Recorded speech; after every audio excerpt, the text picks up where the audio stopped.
What's up, family? You got tuned into another high value conversation with your boy Jonathan DeWong. And we gonna speak about wholesaling vacant land. How do you scale this business? So we gonna break it down for you guys. You already know. We gonna tell you guys the mistakes some people make and then how to overcome those, and then try to give you some suggestions that I have from my experience wholesaling vacant land, right? So this is just from my experience.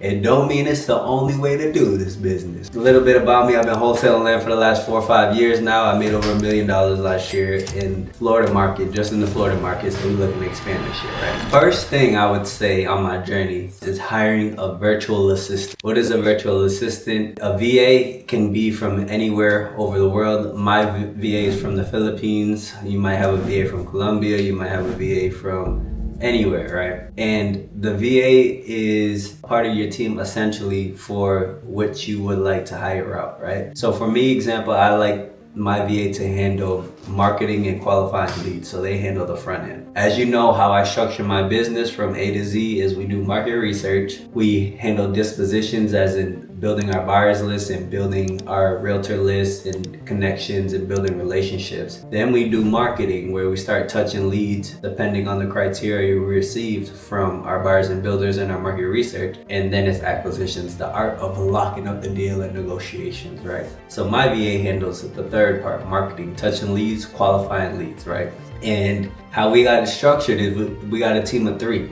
My VA, I have an acquisitions manager that locks up the deal, make sure it pre-qualifies, make sure everything's good, sends out the contract, gets it signed, and then I handle dispositions. And my job is to get the deal sold at the highest and best price possible, the most expeditious fashion, smooth manner that you can ever imagine in your life, right? So I want to sell the deal at the highest price in the smoothest fashion in the fastest timeline. So that's my job. So that's how we handle it, right? You got to build a team. If you want to make 7 figures in any business, you could do it by yourself if you want to, but what's the fun in that? When you build a team, you're able to see how you can add value to others and see how you can build a structure, build out SOPs, systems, operations, and procedures, something like that. And you start to see that, okay, each person plays a part. You know what you're doing every time you come in and you clock in. You know the tasks assigned to you, and you know the goals to accomplish. So another thing is you gotta spend a little money to make a little money, right? You gotta know your marketing budget. How much are you willing to spend monthly, consistently? This means even if you're not closing deals. And then you get to figure out what marketing you want to do. Do you want to do SMS, direct mail, cold calling, pay per lead, pay per click? Do you want to do Facebook ads, mailers, whatever you want to do, right? And then you get to try to figure out and split test and keep track of another thing we're going to go into, which is key performance indicators, KPIs. We want to know how much we're spending, how many leads we're touching, how many of those leads turn into contracts, how many of those contracts turn into closed deals, and how much profit you get, so you can keep track. And then you'll start to get the overall picture when you gather up these data and analytics. So usually, on average, when I spend this much amount of money, I touch this amount of sellers, and these amount of sellers turn into these amount of contracts, to these amount of deals, into this average assignment fee, right?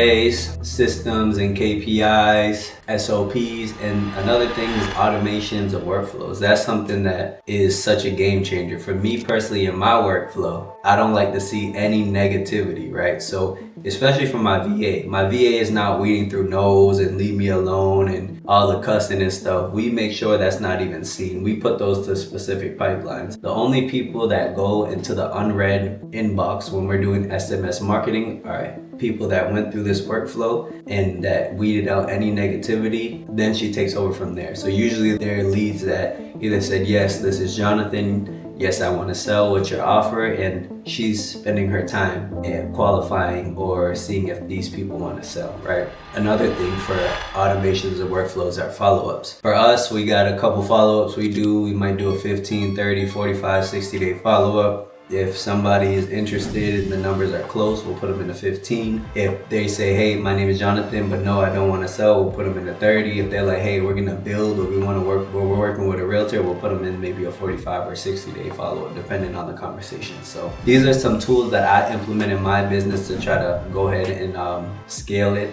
and automate it, right? I'm thinking about hiring another teammate this year because I have all this money that I'm spending on skip tracing, and we have all these landlines lands that we're not touching, right? So I might hire a VA to do some cold calling and utilize that data. That's kind of where we're headed when it comes to this wholesaling and just the art of locking up these deals and making bigger profits as well. So that's something I go deeper into, like with my community and stuff, of how to find these markets where you're able to make bigger spreads, you know, 20,000 to 6 figures. It depends on the market. Of course, we call these sniper plays. And then we got our volume markets in Florida. There's so many: Palm Coast, Palm Bay, Lehigh Acres, Port St. Lucie, Sebastian, whatever you might see, right? So we have a little bit of both going on in our businesses, where we try to get that steady cash flow in, the steady closing deals, and then we try to hit, you know, a bigger play. So our goal is to do that every month, try to get 40, 50 piece,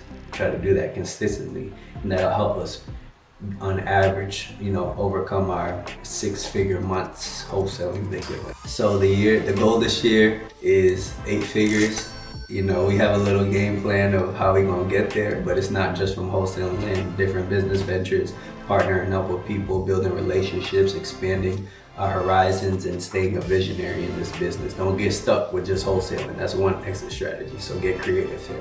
So I appreciate y'all for tuning in. This is the art of thinking bigger and staying in your creative space and not getting stuck in the daily processes of just wholesaling land. So scale the businesses, hit 6-figure months, and keep working and keep growing, family. So appreciate y'all for joining me. If you could like, comment, subscribe, and show love, family. Blessings on your journey. All glory to God. Let's go.